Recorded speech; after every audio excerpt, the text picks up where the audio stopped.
From the dynamic city of Doha, the capital of Qatar, the stage is set for the opening round of the 2015 UIM Formula One World Championship for powerboating, the 11th Grand Prix of Qatar. Hi, everybody. I'm your host, Steve Michael, alongside my partner for our 15th anniversary year together, multi-time world champion Jonathan Jones, and we greet you live in the heart of the Middle East here on Doha Bay. But before we jump into the myriad of happenings along the paddock wall, let's set the stage by giving you a video postcard of this spectacular city as Doha here in Qatar.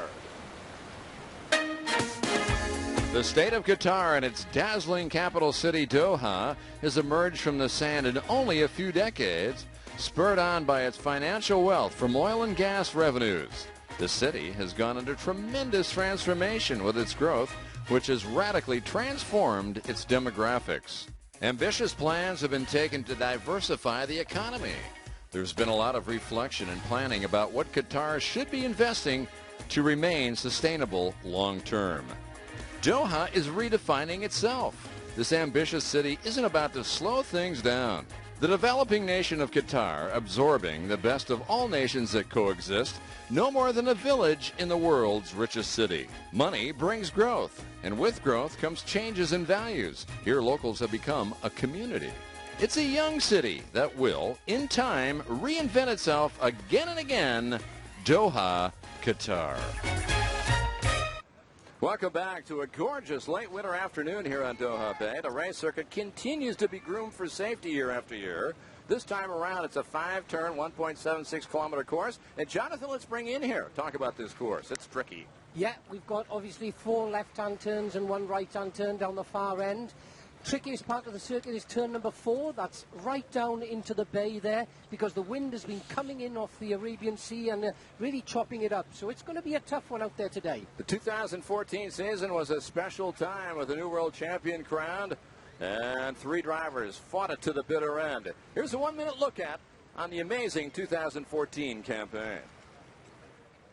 2014 UIM World Championship opened up in Doha, Qatar. Alex Carrello winning from 5th position to immediately take 20 big points. Later on in the year, we went off to the lovely city of Liuzhou in China. Carrello wins for a 2nd time and is looking to move on and dominate this championship. But this is where it all unraveled for him. Then right here, you can see that Yusuf Al-Robian barrel rolling twice. And Alex Carrello watched his teammate Sean Torrente win the race and get back into the championship. In Abu Dhabi, it came down to the Frenchman, Philippe Shep, who came through strongly, winning after taking the pole and putting himself in the championship lead. And with 1 race to go, 3 drivers in Sharjah would determine the championship. Philippe Shep, the Frenchman, getting the coveted pole position. Alex Carrello trying desperately to catch him to win 4 championships in a row, and he fell short. And for the first time in the history of Formula One, a Frenchman wins the world title.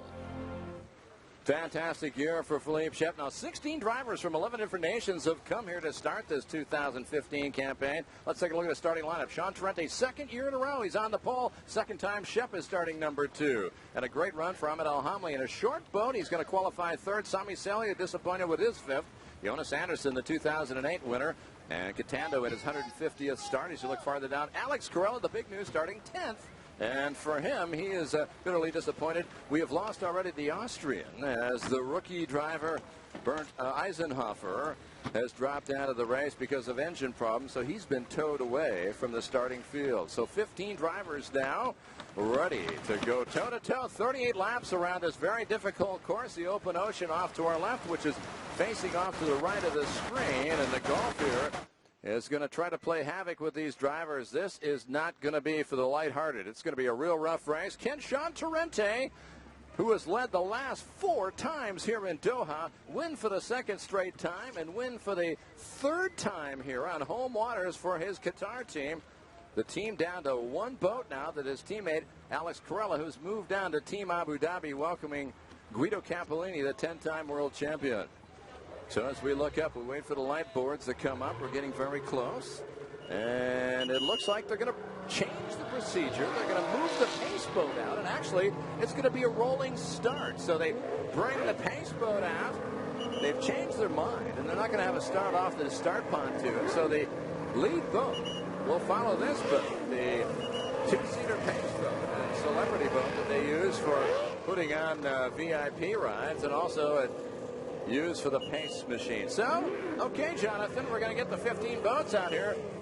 My question to you is, did we stir up the water a little bit more by doing it this way, or from the start pontoon? It's a toss-up. Well, you know, they've been worried all weekend, really, about the conditions here. And this afternoon, the UIM officials have been down onto the far end of the circuit, and it probably looks it is better, a lot worse, rather, than it looks from here. I mean, the downside is you're not going to get 16 boats herring into the first turn and all havoc being let loose. The plus point about it, Steve, is that when the race starts, and they reckon it's going to start in the first 10 laps, it does mean that every boat is going to be on the circuit. So we're not going to lose any boats, which you tend to do on a normal start. And it really is going to be down now to the guys on this restart. They'll have their crew chiefs talking to them on the radio, watching Luis, the commissioner, the UIN commissioner, when he drops that flag and the race gets underway. The guys that have got these boats trimmed to perfection for maximum acceleration may be able to jump 1 or 2 stops. All right. Who are the winners? Who are the losers in this scenario? Well, I think the winners could be the Emirates boat of Al Hamli, because that boat does accelerate like there's no tomorrow. Losers, I don't know. It's very, very difficult to say. Normally, Sami Sergio on the restart is very, very quick. I mean, he qualified in 5th position, and believe it or not, almost knocked himself out this morning in qualifying. Came into the first turn, slammed the boat into the corner. The boat hooked violently. Probably, I think they said that he pulled something like 20 Gs as his head hit the side, and he could see stars for quite a few minutes out there, and that put an end to his qualifying, because we really thought that he may have been in pole position.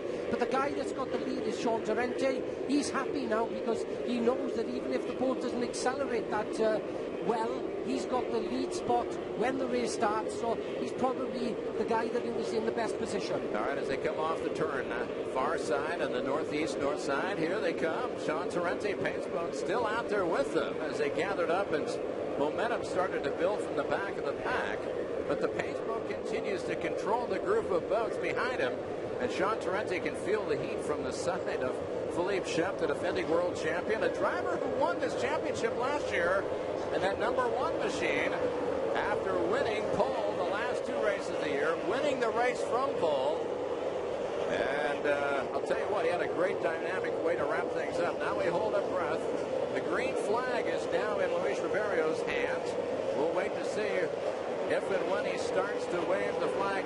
You can expect probably on the back straight, where they have a long, long run. And that should be the determining factor as the drivers now go through turn number 2. Then there's the right-hander. Turn number 3, which is 315 meters down. Pace boat now sliding way out of the way. Here we go as we take a look and we hold our breath in anticipation. Will they get the start from this point on? And as they build up the speed and the momentum, the officials still haven't dropped the flag, even though they're pushing hard as they go by now. And speed and acceleration's been picked up, and now the leader holds back as Sean Torrente backs up, and everybody closes up on him as we wait to find out when the commissioner will drop the flag as they come out of turn number 5 down the front straightaway. Now the anticipation for the green flag begins. Luis Ribeiro still holding off on this flag as we wait to see. That would have been an ideal position, Jonathan, to wave the checkered flag. Yeah, because Torrente was ready to go there, but Philippe Chap, 2nd position, and we know that he's devastatingly quick. He's got incredible reactions, and he's the guy to watch out for here, because he may be able to take that lead position from Torrente in the Qatar boat. Well, we expected to see the pace boat come out, and now the green flag, and we're underway, and they come off the turn number 3, and Sean Torrente now rockets off as he heads down into turn number 4. This race now officially starting here, 2 laps into it. Torrente now almost loses it as he gathers it back. Shep trying to close the gap from the inside. Torrente now will try to slam the door as he goes through turn number 5. Showing you how rough it is. Torrente stretching the margin out to 8 boat lengths. Shep right behind him. Ahmed Al-Hamli flying about 5 boat lengths back in 3rd. No change in position. Eric Stark now challenging side by side with Yusuf Al-Robian as they head down into turn number 1. Yeah, Stark there really quick off the mark. position on the start, on the lap before, sorry about that, but I think he's got Al-Mubayyan. Al-Hamli in that third position, got a bit of clear water now for a while. Is he going to be able to close down on Chiap in that second position? 1.47 seconds was the margin between first and second place. Torrente trying to stretch it out a little bit. Visibly, it looks like he's gaining a little bit more real estate on the Frenchman back in that second place. If the Frenchman doesn't watch out, he's going to be very careful, because Al-Hamli in that third position is slowly but surely, closing down on him, but at the moment, Sean Torrente's got everything under control there. He's pulling away from second position, Chiap, who himself is having to get a little bit of pressure out from Al-Hamli, and Stark is in the fourth. Eric Stark, the second-year man out of Sweden, looking strong as he drives that Nautica boat. As we watch the boats come circling out of the corner here, bouncing along. You can see how rough it is in the swells as the drivers hang on as they fight their way around this course. And, of course, probably the toughest corner is far down at turn number 4, where you've got more than a 90-degree turn. It's almost 135 degrees coming back. Sean Torrente is managing his way through. And, of course, like anything else, foot management, using the accelerator is the way that's going to save you through it here. And Torrente comes out of the corner as we go live on board with Sami Celio. Celio, who is fighting to hang into the top 10. He's in the 6th place position. He's dropped back to the position. And the pressure at the moment is certainly on the third place driver, Al-Hamli. Eric Stark there running on the outside of him, blistering pace as we shoot back there to the new driver from Abu Dhabi, David Delpin, doing a good job and just about holding Benavente off in that position at the moment. So we've got Delpin in 15th. He's the last guy at the moment. Benavente just behind him and pushing for all his work. But Sean Torrente, 5.14 seconds now ahead of Chiap in second position, with Al-Hamli another 4 seconds behind that second position. Francesco Catania, who is just in front of David Delpin, having a terrible start. He qualified and he started down in that 8th position, but he's dropped all the way down to the 13th, and David Delpin trying to reel him in. In front of him is Leo Zhuang. As you look at the rookie driver out of there, like 24 years young, 3-time Formula 1000 world champion. And really thrown it in at the deep end. He turned up at this race, he had a super license, he was hoping for a drive, and when Fabio Panzi pulled out to the Abu Dhabi team because he didn't feel he was having as fair a deal as Carella, he decided to go with it, and he picked him up there on the outside. We're back to Al-Hamli now again, who's hanging in there.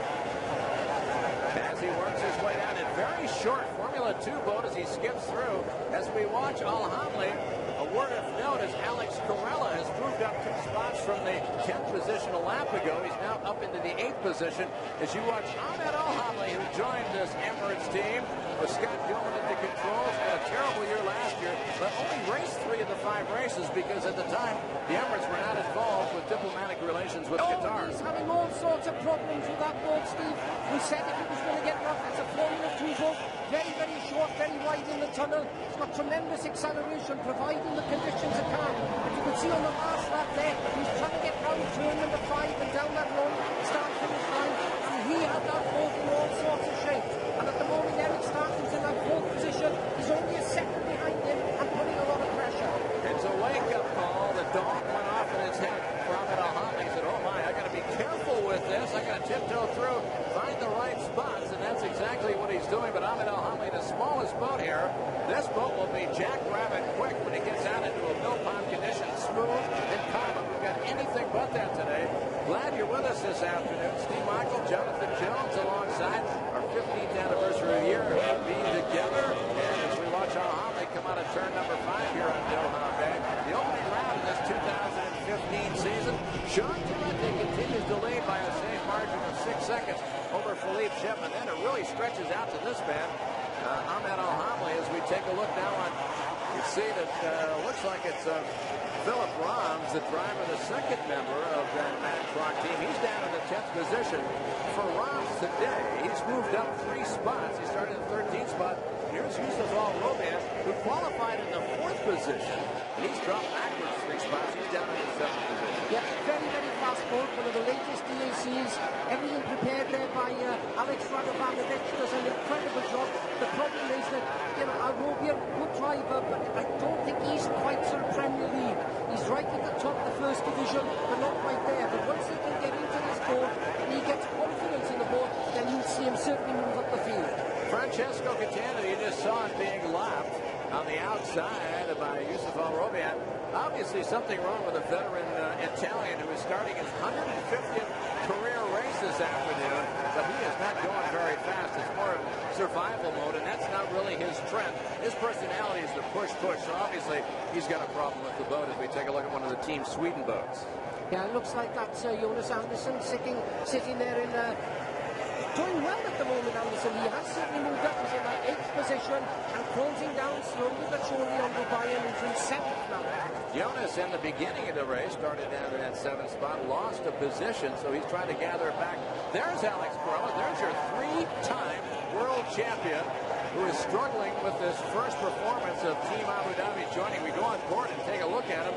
As you can see him fight and trying to set the boat up. You can see how physically taxing the drivers are being handled in the cockpit, strapped down in the harness system. And boy, he's being tossed around. He's lost a position, Jonathan. Jonas Andersson has gone by him. He's back down to 9th. He got as far up as 8th. Yeah, because this type of boat, the one that he's running here this weekend, is basically the tunnel is a lot narrower than normal and it's a lot longer. I think the Guido Cappellini thought that the conditions were going to be rough here, and they took a chance and they brought this boat in for the weekend. And the problem is that it's got relatively calm out there now, and that boat just doesn't have the pace of some of these short, wide tunnel boats that we've got out here this afternoon. Got a chance there to see the Hall of Fame driver, Guido Cappellini in the left, and Attilio Donzelli, team managers with him for all those years. There you can see what happens in a boat as you come out of that very tough turn number 4, 135-degree corner. Jonas Andersson getting involved in that fray, almost lost it as he tries to close up and work his way up and get past Yusuf Al-Robian. At the same time, Alex Corella is closing up from behind. But you can see they're both in the same shot. Al-Rubayan there taking a tight turn. Andersson on the outside of him, got better acceleration. Is he going to take him on the next straight? We'll have to keep an eye on it because in this part of the race course, it's shallower. They go side by side, pushing here, working their way through. And as they come back, Al-Rubayan is able to nose up ahead. Yeah, they have to go down into the yellow. The only right-hander we got on the circuit on that far end there. Rubayan then, he closed the door on Andersson. Andersson had to switch sides. It slowed up a little bit and he lost a couple of seconds on him. So as they head down to that short chute, 310 meters down into turn number 5, the final turn here. This course has been changed 5 times in the last 6 races, all for safety, John. And now Andersson, he's under pressure from Alex Corella, who's in the 9th position, and he seems to be getting the hand of the boat. Stephen got in there now, closing down fast on Andersson. Yeah, he's about 2 seconds behind Jonas right now, and 1 second ahead of Andersson is Yusuf Al-Robian. This is the battle for 7th, 8th, and 9th. Meanwhile, up front, John Torrente continues to pile up the real estate. It's almost 9 seconds now over Philippe Shep, and then Ahmed Al-Hamli continues to hold in 3rd place as we watch Yusuf Al-Robian, the driver who is known as the Speed King of Formula 2, and he's got 1 podium. It was in Doha 2 years ago. Yeah, you can see them both coming into shot there. Andersson way on the outside. Robian takes a nice tight line. Now what he needs to do here, Steve, he needs to go from pin to pin. He's got good acceleration. The only way that Andersson will be able to overtake him is on the outside, and I don't think he's got the pace to do that. And I reckon that his team chief has said, just keep it tight, keep the boat on the water, make sure that when you get into the turn, you accelerate well out of it, and you should be able to keep ahead. He's changed his strategy somewhat, and it seems to be working. Sean Torrente now starting to make a move on some of the back markers, lapping the slow boats. As you can see, here's another great battle. This is between Eric Stark in the 51 machine and Sami Celio. Stark in the 4th position. There is the 2-time world champion, Sami Celio, who is looking for his 12th career victory. We go on board and look at him being tossed around. Oh my, the Finnish star, 39-year-old, 17-year racing veteran, hanging on it. Look at his head almost hitting the cockpit. That happened today in qualifying. His head hit the cockpit, but he was able to continue on in that 2nd lap, and right now he's hanging in there. That's right. What they've done is the governing body have decided to make the cockpits that much wider. Now, when we had the tighter cockpits, the helmet was snuck with like a foam surround on it, and he couldn't move. Now that these cockpits have got wider, you can see that the driver's head is getting thrown right and left all the time. And this is what happened this morning with Celio. When he came into a turn, lost control of the boat, and it more or less knocked him out. He was unconscious. But you can see there, he's running on the outside there now, start pushing for all he's worth, just about being able to keep ahead of him. him in that fourth position. He had a good run for Jesper Fors, who is right behind this group. He's back about 4 seconds, but for the man who's only starting less than 10 laps in his career, as he's running strongly in his fifth start. There we can see Stark, you can see Sammy Selio trying to take him on the outside there. Can he do it? Because they're coming down the far end of the circuit. No, Stark cuts him off there, goes round the right-hander. Sammy has to back off, and he's got another chance now. He may get something out of him. You can see Selio there. And look at the way that his head is being thrown around in that cockpit as he goes around the circuit here in Doha. A real Scandinavian scrum between the Swedish driver and the Finnish driver as they come out of turn number 5. There's Selio back behind him. Looks like Stark was able to gain a little ground as he could move up a little bit, force back Selio. So Stark gained a good second on Selio. Selio struggling a bit in that fifth place. Stark doing his best now. He's only 2 seconds back in third place, Ahmed Alhamli. So the driver from Sweden is doing his best to get on the podium this afternoon, almost at the halfway mark. Yeah, but he looks a little bit ragged out there now. He needs to concentrate. He needs to keep tighter lines out there, Steve. Because the problem is, he's carrying the speed, but he's having to go way, way wide on some of these turns, and the distance that he's having to go around there means that he's losing ground. And Alhamli at the moment, sitting quite comfortably there at the moment in that third position, and Stark doesn't have an answer for him. The one thing you'll have to watch is if he doesn't go pin to pin, Selio's going to bounce on him and take that fourth slot away. There you see a good run. That's the difference between third, fourth, and fifth place as they continue to close up. As this battle continues to heat up behind Ahmed Alhamli, who's in that third place. Now, he is only about a second and a half ahead of Eric Stark, who is about 2 seconds ahead of Sami Selio. And then Jesper Fors wants to get in the mix. So the difference between third place and sixth place right now is less than 5 seconds. Yeah, it's really tight up there. But look at the gap that Torrente has got now. 11.3 seconds ahead of Chap in that second position. Boy, is he carrying some speed out there. The boat looks perfectly balanced on the water, Steve. And he's been able to run flat out all day. They're well prepared for this event. And he's going to be the benchmark this year, I'm sure. He has lapped everybody. He's moved past Philip Brons in that 10th place position. Selio continues to nip at the heels of Eric Stark. He's getting closer. He likes the outside lane. Now Stark's in the middle of the sandwich as they make the move for fourth place into third. Yeah, you can see there Stark trying to get Alhamli. Alhamli keeping a tight line on the inside. Stark just outside of him. Sami Selio watching this all going on, having a switch from side to side. Stark cutting him off there again. Selio having to take the dirty water and back off and losing that split second. Less than 3 seconds, the difference between third, fourth, and fifth position. This is really heating up. As you take a look on the left, Ahmed Alhamli, as he comes down into turn number 4, where it's very, very rough, 135 degrees on that turn as they come back crosswind across a very difficult wind here this afternoon on this 1.76-kilometer course as he slides out of the corner. Now, third, fourth, and fifth are going to start slowly moving up on some back markers. Who can work their way around traffic could be the difference. It is. Not only third, fourth, and fifth, but sixth, because Jonas Anderson and Sami Selio almost loses control of that whole day. You can see Jonas Anderson on the inside, starting to make up some ground now, and he'll be pushing them in the next lap or two. As they go through the glistening haze, returns number 1 down into turn number 2, the west part of this race circuit. There you see Eric Stark. Stark continues to feel the heat from Selio. Selio reeling him in a little bit at a time. He's only about 4 boat lengths back, but Stark seems to have the power coming out of the right-hander. He just powered past Selio, and now he has to slam the brakes on. He's getting close into some traffic. This could be the telling tale. Will this be the move that Selio needs to move up into the fourth position and work his way around the Swede? No, Steve, he still hasn't got it. We've got Alhamli there hanging on like a skin in his teeth there for that third position.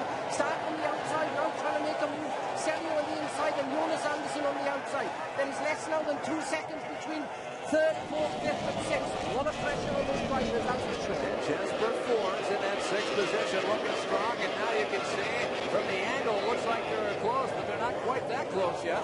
As you go back on the replay, look at Sami Selio dance and teeter on the edge of disaster as he gathers his boat up, and watch this launch. Oh my, he almost stuffed it. He was able to save it. Boy, I'll tell you what, that's a real pucker for him as he was able to get closer and closer. And now they're getting so close, Jonathan, you can almost paint their numbers on the same side of the boat. Over on the far side, you got Ahmed Alhamli, and look at this, Stark forcibly moves Selio off to the outside. It's getting physical. It is Alhamli there, tight on the inside, but Stark just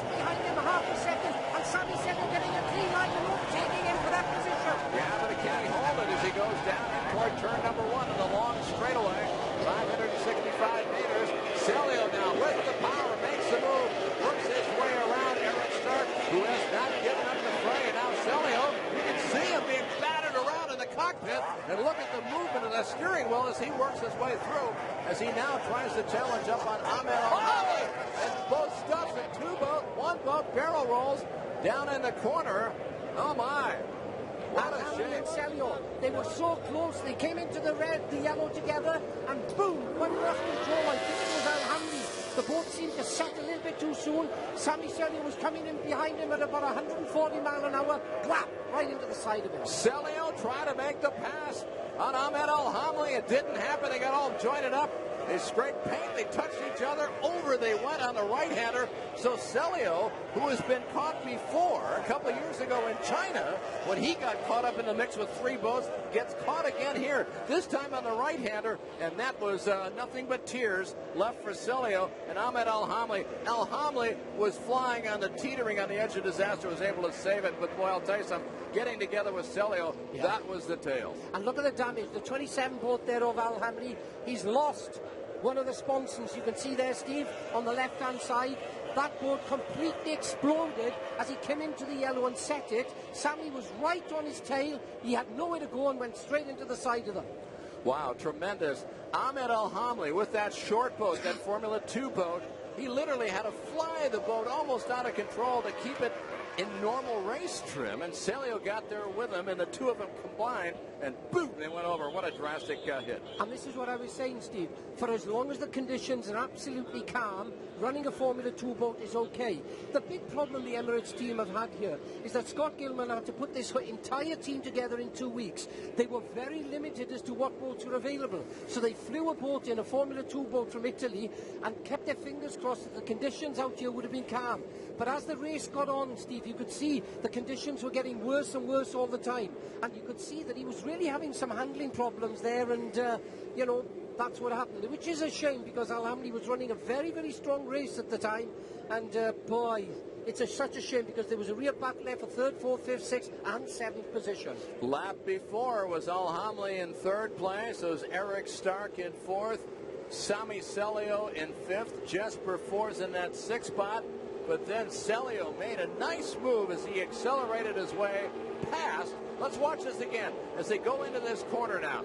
You can see Celio moving up, and actually Celio was the one who made the mistake. Sami Celio made the mistake, stuffed the boat. He had gotten past Al-Hamli. Al-Hamli came up behind him and then hit him. Watch. Celio, boom, there. They both go over. I do apologize. I mean, there was such a lot of spray there, we couldn't see it. But we almost saw Celio lose control of his boat the lap before, you know. And there you see Celio, boat taking off, losing control. Wow. And Al-Hamli, the innocent party. Both canopies coming together and hitting each other, very reminiscent of what happened in Portugal 2011 as you watch it again. He stuffed the boat, hit the boat, came to a stop, and Al-Hamli just literally ran into him. That's a shame. He came to a stop, and Al-Hamli hit him. Yes, that's what happened. he'd overtaken. On board. Yeah. Let's check it. Look at this. Look at the hit now. Watch the real hit. There he goes. Yeah. He's gone over. Camera's gone. But Sami Celio, tell you what, that's a violent stop when you go along and you're running at that speed. Yeah. Well over, you know, very close to 140 Ks, and all of a sudden, boom, that's the end of the day, and you come to a sudden stop and stuff the boat and submarine it. But what I couldn't believe is that what I could not believe that it's on the far end of that circuit. Celio was sitting two places. He was sitting two places behind Al-Hamli, and he obviously overtook on that turn by number 2. He overtook both Stark and he overtook Al-Hamli as he came down into that right-hander before Celio lost control. So as we wait to watch, there's another shot of it as you take a look at the accident here. And it was a violent collision. Oh boy, that certainly was, Steve, wasn't it? A hard-hitting spot. Celio, well, hats off to him. He got to the outside, found the opening. But I'll tell you what, looks like he was running out of room trying to get into that right-hander. And then he made the mistake, stuffed it.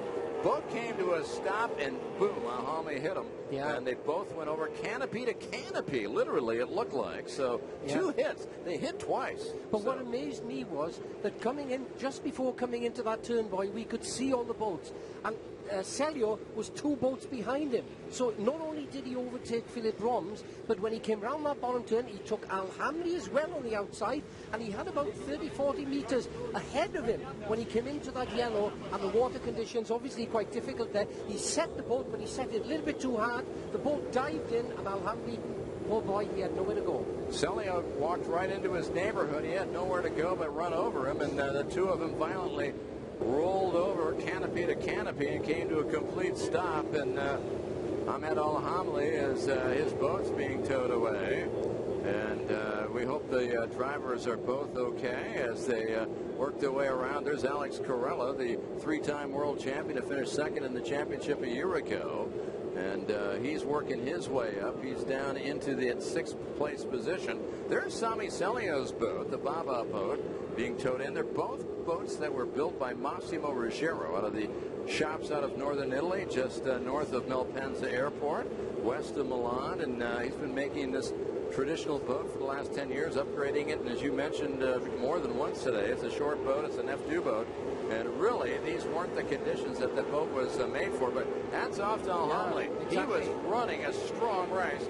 And he was driving literally, not over his head, but he was literally teetering on the edge of disaster the whole time. And then he faced disaster there. Yeah, and I do apologise for being wrong there earlier, but I just could not believe that Celio could have overtaken 2 boats in literally 100 metres and then pull away from them, you know. And then there was just that massive spray on the far end of the circuit. Difficult to see it from here, and unfortunately the guy that came out of it worse was Al Hamli there, who had really nowhere to go. We saw Celio work his way past Stark down the front straightaway, working his way down into 2, and then he took up the chase for Al Hamli. Stark right behind, and of course Jasper Forbes behind him. Yeah, but you could see, we had a picture of a slow-mo of Sammy that lap before, didn't we?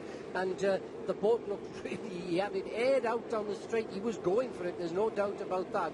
Almost losing control, but getting it back on the water, and then moving, as I say, up 2 slots, which was something unbelievable in that short distance, you know. And that's a shame, because there was such a battle there, wasn't there? 3rd, 4th, 5th, 6th and 7th. There was less than a second between each boat, and it was turning out to be one heck of a race. Well, the course rescue team looks like they're going to keep Celio's boat inside the course, possibly, for the time factor here. 25 laps gone in this 38 scheduled lap event here this afternoon. Let's reset it for you. Steve Michael with Jonathan Jones, many-time world champion, my partner. Welcome to year number 15. Good to have you here, and we'll take a look at the accident one more time. All right, there you see Celio on the left. He worked his way past Al Hamli. Now he stuffs it and turns the boat right in front of Al Hamli, really with no place to go.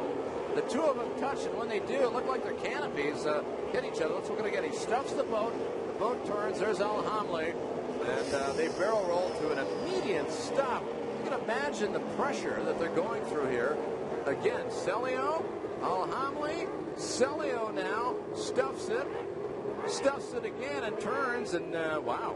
Well, he stuffed it, Steve, and then he turned almost, well, no, he almost saved it as well. Look, he went there, and he'd have probably got away with that had Al Hamli not been so close behind him and closing down on him. Yeah, and Celio looks like after he stuffed it, he turned the boat, or it landed more to the left, and then Al Hamli, not expecting that, rammed right into him, and then they both went over, and they came to an immediate stop, which was a very violent hit for these drivers. Yeah, my goodness, there's another shot from another angle there. But did you see how quick those boats came to a stop? I mean, they were running like 140, and within a matter of yards, they were down to 0, you know, where they hit the water, which at that speed, when you hit it, it's like hitting concrete, and my goodness, that was one heck of an impact. That's the difference. If people have never watched Formula One powerboat racing in the past, that's the difference between Formula One auto racing, where you can dissipate energy. If you have a problem in a crash, you can slide it along a wall, or you can slide it off the tarmac. At the same time here, you stuff a boat, and you're coming out backwards immediately. You go from 140 Ks to 0 or -10, just like that. That's such a violent hit. Yeah, I mean, we've got crash boxes on the side of these which take impact. If one boat hits another boat, sort of, you know, and they're both actually on the same angle and running on top of the water. But the problem is that when you hit the water, the boat nosedives, you're probably pulling about, I guess, 30, 40 Gs there. You must be, as that boat comes to a grinding halt.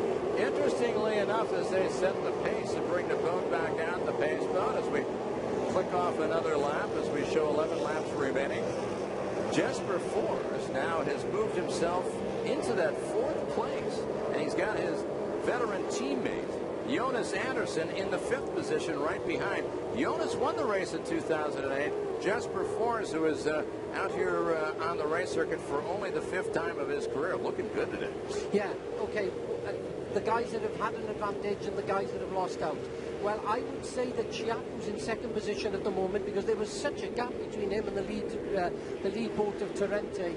I mean, he's got a second bite at the cherry now, and if he can get a really good start, he may be able to jump Torrente. Not sure whether he can, because that boat at Torrente is devastatingly quick out here this afternoon. Other people that are going to benefit, probably Jonas Andersen, that's for sure, because he now moves up a couple of slots. Carella, our current world champion, who was way down there in 8th and didn't really have an answer for anybody. He's obviously moved up as well. He's 1, 2, 3, 4, 5, 6th position. Yep. Yeah. So, you know, there are losers and gainers there, but I'm sure that Torrente, he seems to have everything under control. So if he can get a nice clean start here, we're in for a blinding last 11 laps. Yeah, and Marit Stromoy has moved up. She's now up into the 7th position. She was mired down in about 11th position for a while, so she's gaining ground as the pace boat comes out of turn number 5. When they come by here, we will have 10 laps remaining of our scheduled 38-lap race.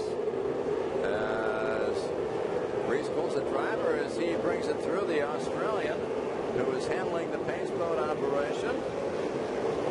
And they continue to move them through very, very slowly, probably at about 4,000 RPM.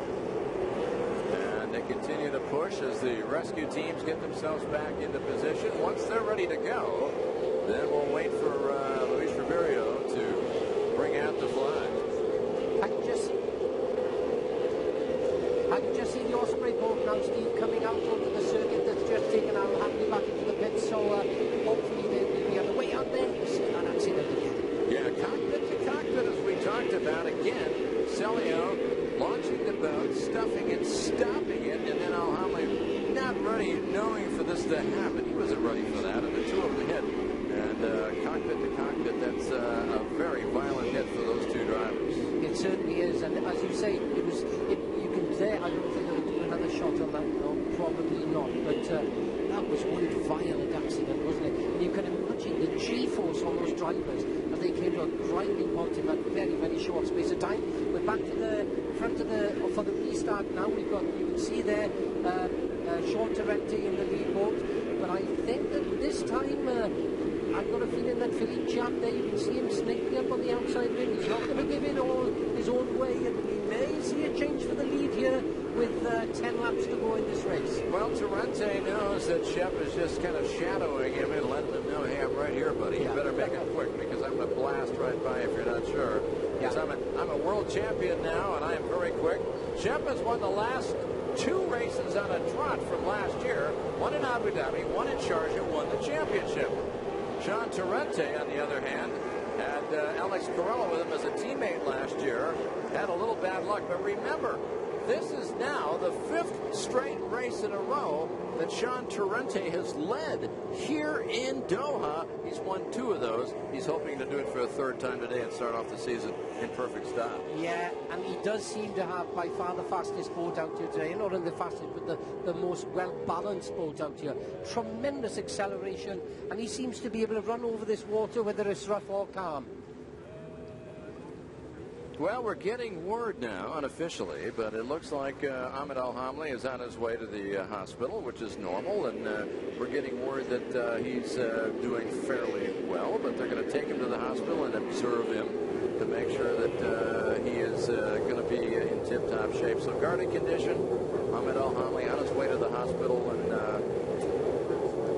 good news, because they're saying it's not as severe as at first they thought might have been feared. So anyway, okay, so we know that much, and we know that the pace boat continues to roll on here with the yellow flag.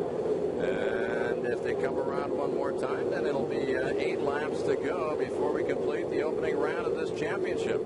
I see the Osprey boats are back on station. They'd taken Al Hamley in there to the ambulance, and I did hear on the radio that he's looking okay and he's going to the hospital for a checkup. So really lucky to have got away with that. Pace boat's still out there. Everybody in position. Surely we're going to see a restart now very, very soon. Well, as we take a peek with the pace boat now, Shep trying to get aggressive, move up closer, as is Eric Stark back in the 3rd spot. And we've got 3 Swedes, 3rd, 4th, and 5th place positions behind the Frenchman, Philippe Shep, who's in 2nd place, and the American Sean Torrente, who has been leading this race since the opening lap. And we realize that we're getting very, very close to the end of this race as we wait to see the race official, Luis Ribeiro, the race commissioner, move the pace boat out of the way. He wants to make sure that everybody is in the correct order, and if they are, well, then he'll think about moving the pace boat out of the way and giving the drivers a chance to accelerate fully down this race course. So maybe here it's going to happen, Jonathan. Let's see if they move him off turn number 4. See if Reese Cole slides himself out of the way, and that will be the indication that we're getting very close. Now Reese Coles, let's see if he goes around the corner. He does. Will he get out of harm's way? Possibly. Sean Torrente slows up the order. Everybody's starting to bunch up a little bit more. Coles now trying to carry the field through one more time as he heads down in toward turn number 5. Yeah, he's right into the last turn now, as you said, turn number 5. Looks like he's going to peel off any minute now. We'll have a restart. So with the lights on and the pace boat, the lead of the order continues to be Sean Torrente in 1st place with the Qatar team. Philippe Shep, the new defending world champion, in 2nd place, qualified 2nd, continues to sit in 2nd. Torrente had the pole. And in 3rd place is the youngster Eric Stark, 4-time Formula 2 world champion, and in 3rd place position, just ahead of fellow Swede Jesper Fors in his 5th start ever of his career, his best being a 6th place performance.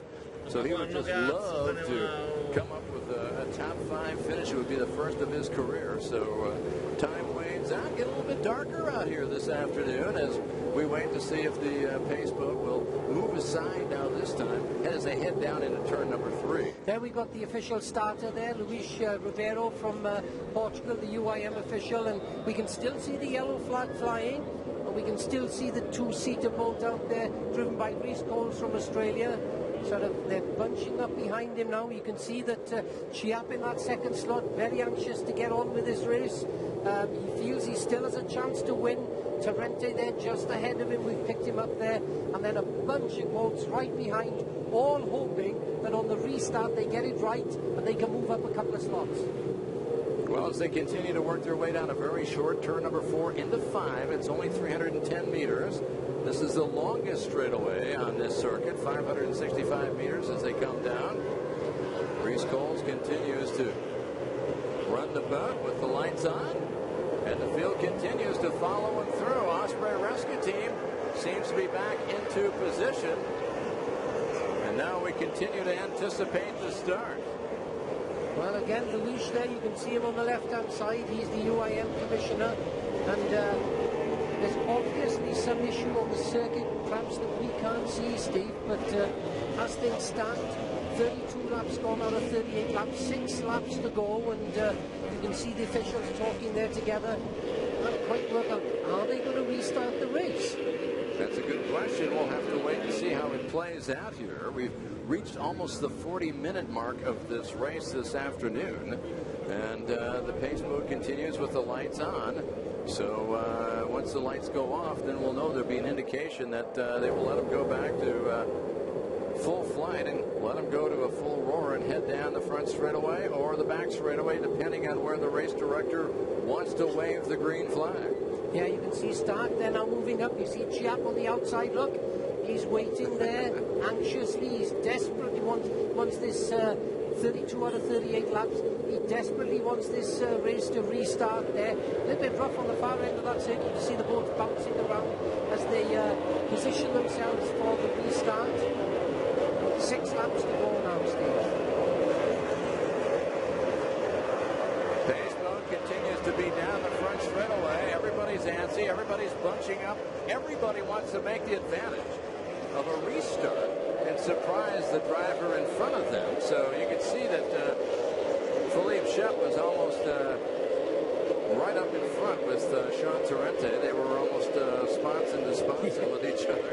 Just letting them know, hey, I'm right here, buddy. Yeah, and you could see the two Team Sweden boats there getting really close because, we know that Jonas Anderson, who's the team leader there, wants to obviously finish where he is, but his teammate, Jesper Force, done an unbelievable job out there today, and, maybe like to, you can see them there in the far shot, like to sneak up on Jonas Anderson and maybe take position away from him. That would be nice. He would love to do that. And you can bet that these 3 drivers, all from Sweden, in the 3rd, 4th, and 5th spot, have raced against each other. They've known each other. Families have known each other for maybe more than a generation. So it's kind of fun to have 3 drivers who really have grown up together get a chance to race against each other here for the final possible place on the podium this afternoon.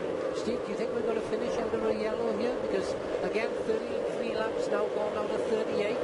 5 laps to go. Powerboat still out there. Yellow flag still being shown. UIM officials again talking there. Are they going to restart it or not?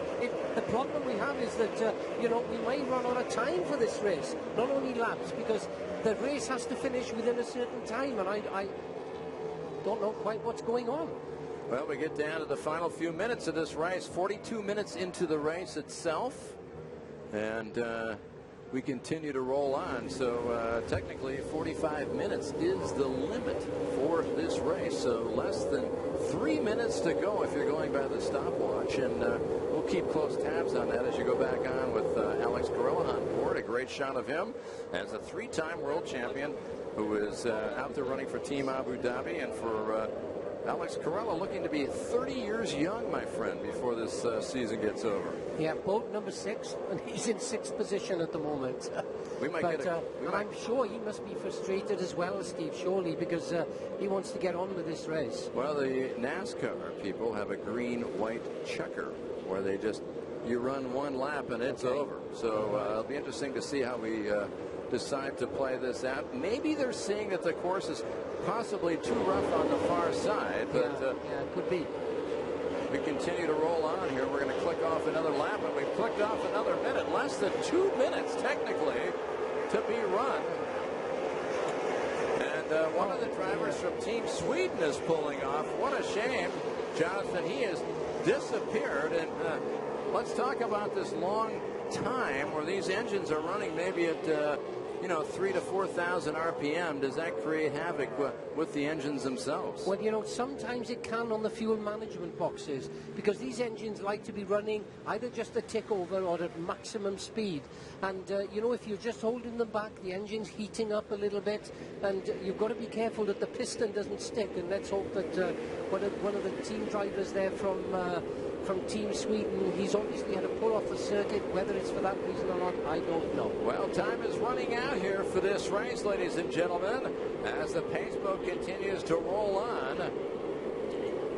And it looks like this race possibly could be coming to an end if the Powerboat doesn't roll off and give them one more lap, because we are now less than a minute to go in the time.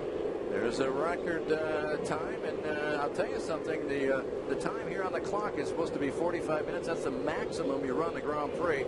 We are now at 44:20, and as the Powerboat will circle around, we keep our eye now officially on the starter, and the checkered flag comes out. And Sean Torrente wins for the 2nd time in a row in a very unusual way to wrap up this race.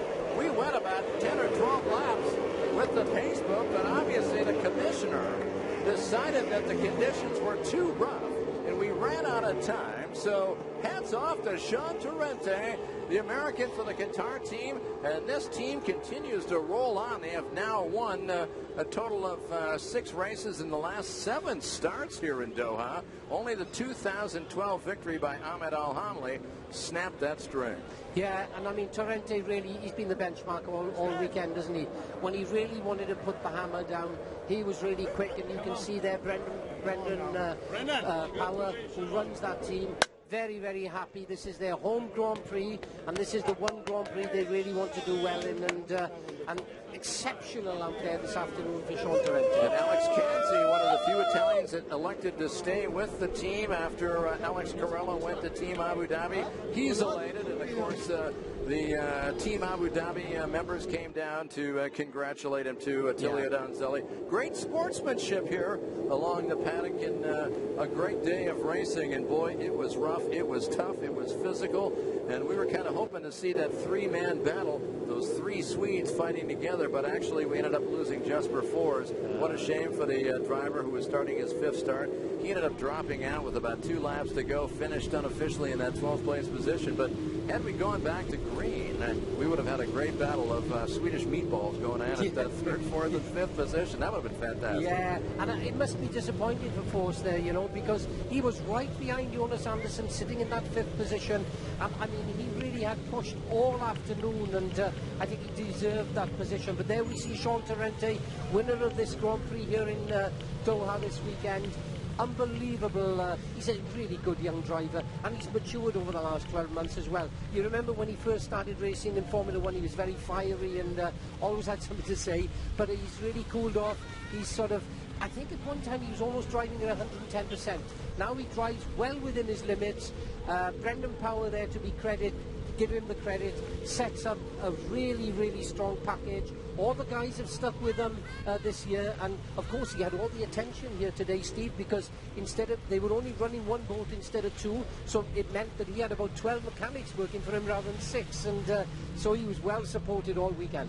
Sean Torrente out of Miami, Florida, in his 22nd start, wins for the 3rd time in his career. All 3 of those races right here in Doha. Congratulations to the 36-year-old driver who is elated. He's excited. Boy, I'll tell you what, think of the pressure that's going on. You know right behind you that you're going lap after lap with the pace boat in front of you. You can feel the feisty Philippe Shep right behind you, nipping at your heels a bit, letting you know that he's right there ready for the jump, and waiting, you know, antsy. Will we ever get this race restarted? And finally the officials just deemed it just too difficult and too dangerous on the backside of the race course. We couldn't really see it here, but they elected to shut it down, and Sean Torrente walks home with the championship, picks up 20 big points. Philippe Shep, the defending world champion, at 2nd now with 15. Eric Stark, what a great way to start for him. His 2nd podium finish of his career. He's got 12 points. Jonas Andersson coming in, the 2008 champion here, with 9 points in 4th. And then Alex Carella in 5th spot. So hats off to the 3-time champion. As you look at the other drivers who come down in the order here with points this afternoon. Bart Benavente getting the last point in that 10th place. And the unfortunate drivers that dropped out, including the rookie driver who didn't get a chance to run today because of engine problems. Bern Eisenhofer, the driver from Austria. So the flags go up in the air. They salute the home driver. The home team wins here at the Grand Prix. The Qatar team is #1 again here in Qatar. Sean Torrente flying the colors for the Qatar team. And you know, Steve, I think if there's one race they needed to win, I think it was this one, because I think they wanted to show how dominant they were in the world of Formula 1 powerboat racing, especially on home soil. And you know, we've heard a lot of rumours this weekend about different things going on, and